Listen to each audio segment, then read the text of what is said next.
নমস্কার বন্ধুরা, আজকের কবিতার নাম রবির কিরণ, লেখা ও পাঠে গোপাল দাস।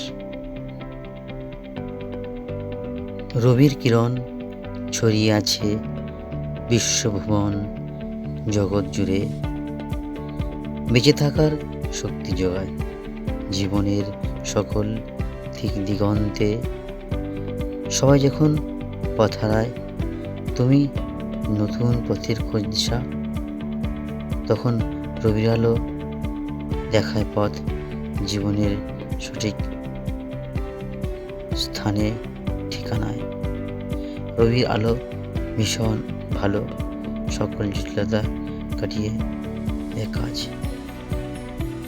বেঁচে থাকার পথ খুঁজে পায় ভালো মন্দ আসমানে।